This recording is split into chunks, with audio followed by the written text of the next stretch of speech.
සුබෝදෑසන ශුද්ධ ග්‍රන්ථය වන බයිබලයේ හිතෝපදේශය කියලා එක්තරා කාව්‍යයක් තියෙනවා. එහි සඳහන් වෙනවා 19 වෙනි පරිච්ඡේදයේ මෙන්න මේ විදිහට. කටකතා ඊටම රසවත්ව මිනිසා ගිල ගන්නට උත්සාහ දරනවා කියලා. ඉතින් එහි ඇත්තක් තියෙනවාද කියලා මට ඔබත් එක්ක කතා කරන්න සිද්ධ වෙනවා. මොකද ඔබටත් ඒක හිතන්න සිද්ධ වෙනවා. කටකතා ඊටාම රසවත් ලෙස අපි ඇහුම්කන් දෙනවා. කවුරු හරි කියන දෙයක් ඊටා උනන්දුවෙන් අහනවා. හැබැයි යහපත් දේ අහන්න තියෙන පෙළඹීමට වඩා කෙනෙක් පිළිබඳව ඍණාත්මක දේවල් තව වැඩි කර ඒක පෝෂණය කර අහණ්ඩයි කියණ්ඩයි තියෙන පෙළඹීම අපේ සමාජයේ ඊටාම නරක දෙයක් හැටියට දකිනවා. ඒ නිසා කෙනෙක් ගැන හොඳ කතා කරනවට වැඩිය කෙනෙක් පිළිබඳව යහපත වපුරනවට වැඩිය අයහපත වපුරන්නට අපේ කෙනාගේ චරිත ලක්ෂණ ඍණාත්මක ලෙස දකිමින් කතා කරනවා. ඒක හොඳද ඔබ කියන්නේ? ඒක ඊටාම පහත් දෙයක් නේද?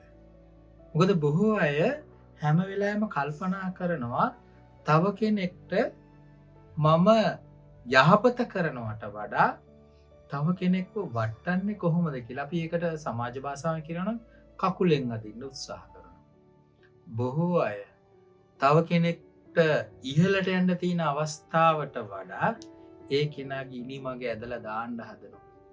ඒ කියන්නේ පහතට හෙලන්න හදනවා. ඉතින් මේවා ඊටාම පහත් මම කිව්වොත් බොළඳ ක්‍රියාවන් කියලා. මම හිතන්නේ මේ අහුම්කන් දෙන ඔබ මේ කතා කරන මම අපි සියලු දෙනාම මේ බොළඳ ක්‍රියාවල් වලින් අද දවසේ වැළකෙන්න අදිෂ්ඨානයක් කරගමු. මොකද්ද?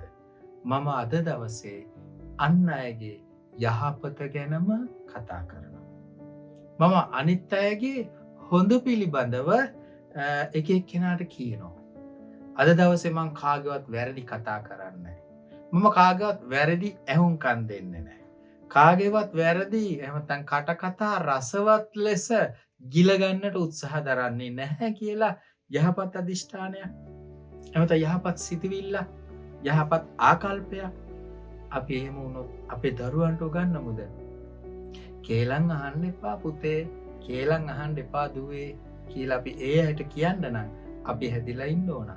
අපි කේලම් පතුරවන්නේ නැතුව, කේලම් කියන්නේ නැතුව යහපත වගා කරන්නට, ගුණධර්ම වගා කරන්නට සමාජයක් පටන් ගත්තොත් කොච්චර ලස්සනද?